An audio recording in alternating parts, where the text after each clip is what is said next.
Hello, ladies and gentlemen. If you don't know who I am, my name is Shook. I make videos for NBA, make videos for NFL. All these videos they get posted on this subreddit right here. It's called DF Sports with one S. I make updates with all the news that comes out throughout the day. Anything you need, you can ask me questions about the slate. This will be linked down below. And if you ever need to get a hold of me privately, you can get a hold of me privately on Twitter right there. All right. Let's get into my lineup from tonight. I'm going to pull it up manually because I have Showdown going. I don't want to see where I'm at there. Here we go. Gonna be a good night for me. So this is I had other lineups too. This is my main lineup. Gonna be slight profit on the night. My core today was Andre Jackson. He smashed. Giannis, he did well. Chris Middleton was a core play. He smashed. Kristaps Porzingis was a core play as well. He did great. So then I rounded out my lineup with Chris Dunn, Peyton Pritchard, Brooke Lopez, and Nick Richards. So Nick Richards, I mean, that first half, man, come on. But yeah, good night. My other lineup was the core plus Jaylen Brown, Marjon Beauchamp, Pat Connaughton, and Peyton Pritchard. The value just didn't get it done. I think I stone bubbled or lightly bubbled. But yeah, good night overall. Hope you guys had a good night as well. We had some good nights in Discord. We had someone Bink. They went with a low-owned Jalen Smith and who I talked about in my private video, who I didn't understand why everyone was clicking on the Bucks value. Nobody wanted Jalen Smith, who's been getting backup 5 run of late. And I also talked about Josh Richardson as a pivot off the Bucks value. He outscored them by a lot, outside of Andre Jackson, of course. So it was a really solid day. Hope you guys had a great day as well. And let's get into this 5-game slate. So it's going to be a pretty quick one here. All right, not a good spot here for Minnesota. You know, two teams play very good defense. So Ant Cat Gobert, I think more contrarian plays for me. I do think Cat's still a bit underpriced, so he'd be my favorite of this bunch. And Minnesota's also running really tight rotation. As long as like their main guys stay out of foul trouble, they're not really playing anyone off the bench. Like they're playing Kyle Anderson some minutes, and they're only playing Nas Reed some minutes. That's basically it. Like they're basically running like 7-8 man rotation. So that's the good thing with this team is they will play their main guys a ton of minutes. So I have interest in the main guys. I just don't like the spot. I think Cat's my favorite of the grouping. Mike Conley at 5'7". Not going to go there on this slate. I think we just have better options, especially at guard. Nas Reed, if anything happens to like Gobert or Karl Anthony Towns, he'll get extended a bit. He's like, you know, him, Mo Wagner, very similar. Like two really good point per minute backups that if anything happens to like their starting center, they'll get extended. Or in this case, two things can happen with Cat and Gobert. They'll get extended. They could smash. Like in play for large field tournaments for me. McDaniels will see big minutes, good defender, can get defensive stats, a reasonable value, but I think we'll have better value open up later. Kyle Anderson will see high teens minutes off the bench, playable. Don't love it though. All right, moving on to Orlando. Keep an eye on what they're going to do if Marco Fultz is still going to be on his like 10 to 15 minutes limit. If that's the case, they continue to start like Okiki, Caleb Houston, etc. I'm not going to say no if you want to play Paolo. He is just on another level, especially without Franz. He just gets a huge usage bump. Also playing huge minutes. Like Orlando also running really tight rotation. So I'm not going to say no if you want to play Paolo there. I think Suggs, Cole, these two guys, they're a bit priced where they should be. So more contrarian plays to me. Goga at 5'7", I think is solid. Just a really tough matchup here. Tough spot going up against the Timberwolves, but still of interest. Mo, if you think anything happens to Goga, kind of same thing I was saying with Nas Reed. Really good point per minute, actually better than Goga. You know, if he sees like 25 minutes due to like foul trouble to Goga, he could smash as well, but priced right. Marco Fultz, if he's on the limit, it's hard to go there. Caleb Houston, I mean, he's playing big minutes, but I'll let people chase. And then Okiki's been starting. If he continues to start, he's a reasonable value. For this slate, we're going to have a lot of good value on this slate that I'll talk about. All right, moving on to Sacramento. So it's just a smash spot here. I absolutely love Sabonis and Fox if you think this game stays competitive. One of these guys is just going to absolutely smash tomorrow if this game stays competitive. Now, there's no Cade on the other side of this game, so there's even more risk for blowout, but Yeah, man, if this game stays close, I really like Sabonis and I really like Fox. These two guys, they're just going to absolutely do everything for this team. It's a fast-paced matchup. We know Fox absolutely thrives in these scenarios, so yeah, really like both the top two guys. If this game can stay close, Monk, I would say, is priced right. He can get extended if he's playing well. I like his ceiling in this spot, but minutes upside, probably anywhere from 20 to 30, I would say. Keegan Murray, more of a contrarian play for me. There is a guy I am intrigued by for tournaments that I don't think anyone is going to play tomorrow, and that's Kevin Huerter. So if you think this game were to blow out, Kevin Huerter got blowout last game.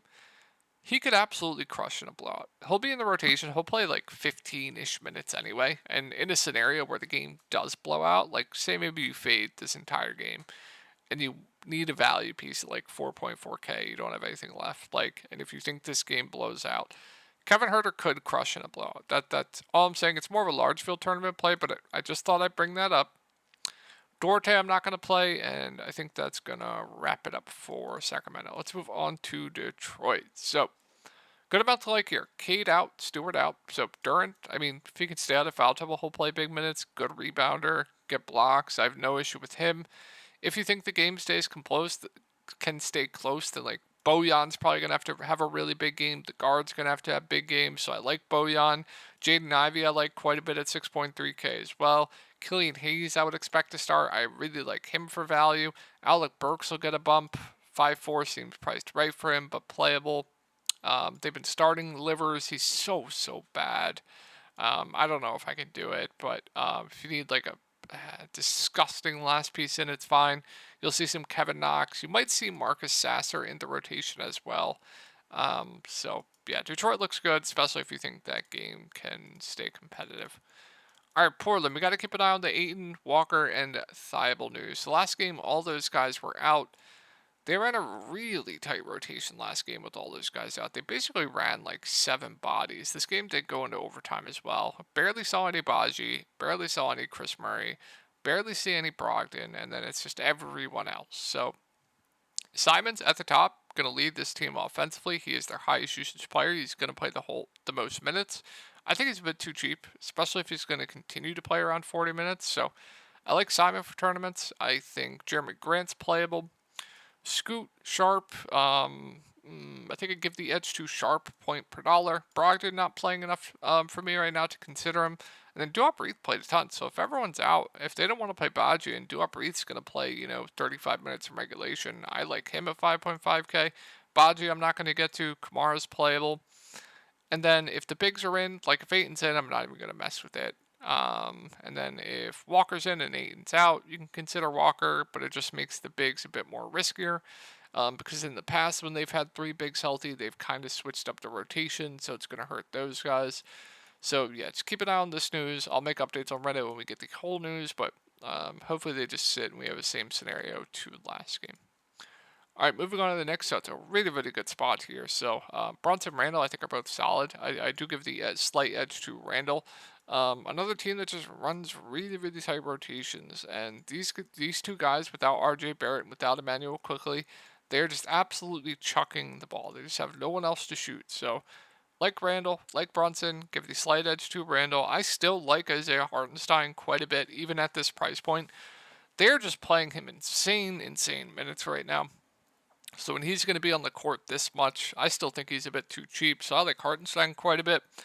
OG Anunoby's very, very safe at 6.3K. He's fine. Dante, no thank you. Josh Hart, he'll play around 30 minutes. Stat sheet stuffer. I think he's solid for value once again. I'm not going to play a guy like Quentin Grimes. All right, let's move on to Memphis. So a lot of injury news to keep an eye on here. Well, John Morant's done for the season. Jaren Jackson Jr. is questionable, and Santi Aldama is doubtful.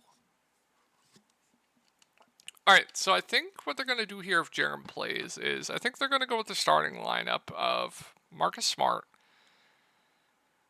Luke Kennard, Desmond Bane, Vince Williams, and Jaren Jackson Jr. at the 5 would be my guess if everyone's here, because that's what they did in the second half going up against the Suns. They started Smart in the second half, Luke Kennard, Desmond Bane, Jaren, and Vince. So if everyone's in and we get that starting lineup, then I think Vince is a very, very solid value of 4.3K. Luke Kennard's fine. I think I prefer Vince. Marcus Smart, I really like. With no John Morant, he gets a huge bump, playing huge minutes as well. And then Jaren at the 5, he gets a huge bump going up against Dallas as well. Good spot for him. I like him quite a bit. And then Desmond Bane is solid as well. And then, with Santi Aldama doubtful and guys off the bench, I even have interest in, like, guys like Zaire. Maybe we see like a Roddy entered into the rotation, maybe. I'm not entirely sure, but definitely have interest in like Zaire. So there's a good amount to like here with Memphis. And then if Jaren's out, I don't even know what they do with the starting lineup. They could start like, they could move some guys out, move some guys in. So like Biyombo would probably start. Maybe like a Vince. They could start like a Roddy, but Roddy's been like out of the rotation. It's tough to say right now. It's kind of just a wait and see approach for me. But if Jaren is out, then I still really like Smart. Then I really like Bane. And then I think Bismack would have to play a ton of minutes. I would like him for value. Vince, I would still really like for value. Kennard, same thing. Zaire would have to play a lot. I'd like him. So there'd be a decent amount to like here. Just keep it on the Jaren news. Keep it on the starting lineup. Moving on to Dallas. So we have Luka questionable. If he's in, I mean, I like Luka's ceiling for tournaments. I like Kyrie's ceiling for tournaments, but it kind of just makes everyone else kind of hard for me to get to. Tim Hardaway Jr. would be priced right. Derek Jones Jr., Josh Green, these guys. I think Josh Green would still be fine, but priced right. There wouldn't be much like here if Luka plays. If Luka's out, then we'll get the same situation to I believe it was the 5th. Take a look at that rotation on the 5th together. We can do that. I believe it was the 5th. Yeah, it was the 5th. Let's pull that up. I don't want to. Let's pull that up. So you got a starting lineup in that game of Josh Green, Kyrie Irving, Jaden Hardy, Derek Jones Jr., and Dwight Powell. So if that situation happens again, I'm going to really, really like Jaden Hardy at 4.4K. Dwight Powell would be solid, assuming Grant Williams is solid as well. Josh Green would be a solid value. I would really, really like Kyrie Irving. I would really like Tim Hardaway Jr. at this price point as well. So there would be a ton to like here. Seth Curry will be in the rotation.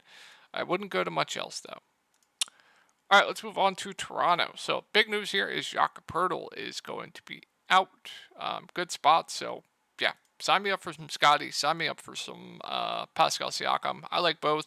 I think both are good plays. I still like Quickly at this price point. He just has such a different role in this Toronto team than they did on the Knicks. So I still like Quickly for tournaments, even at that price point. RJ Barrett had a massive game last game. Reasonable. And then we'll see what they do with the starting lineup. So Jonte Porter has been getting the backup 5 run. Like, if they start like a min-price Jonte Porter who averages a double-double in the G League, then I really like him. But another guy that's going to get a big bump is Chris Boucher, who I like quite a bit as well. So, keep it on the starting lineup. But the bigs I really like for value. And, yeah, let's move on to the Lakers. So, AD and LeBron, they're going to play. If they play, I think AD is a good spend up. I think LeBron's fine. Reeves at 7.4 is priced right. D'Lo, no thank you. I'm not going to mess with like Prince. If Rui's out, Wood's been in the rotation. Fine dart for tournaments, and I don't think I'll go to much else. So I hope this video helped you guys out. I hope you guys had a good day, and I will talk to you all in the next one.